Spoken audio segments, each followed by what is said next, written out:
এদিকে কোথায় যাচ্ছে ভাই? এদিকে কোথায় যাচ্ছে? এটা তো রান্নাঘরের রাস্তা।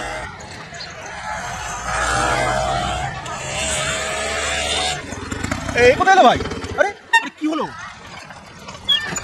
এক মিনিট এক মিনিট এক মিনিট ভাই এক মিনিট। দেখেছো কাণ্ড?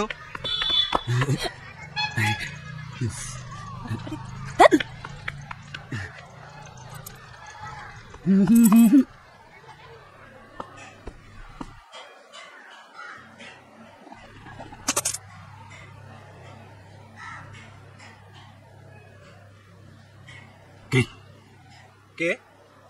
আমি ভেতরে অন্তু। হ্যাঁ তাড়াতাড়ি খোল। কেন? বাড়ির পেছনে দাঁড়িয়ে আছে, তাড়াতাড়ি খোল। কে? কেমন? তাড়াতাড়ি বোকাচোদা। তোর গলাটা এরকম শোনাচ্ছে কেন রে? ওরে অবস্থা খুব খারাপ, এক্ষুনি পেট পেটে বেরিয়ে যাবে। তুই বেরোলি? জানা না হয়ে গেছে বাবা।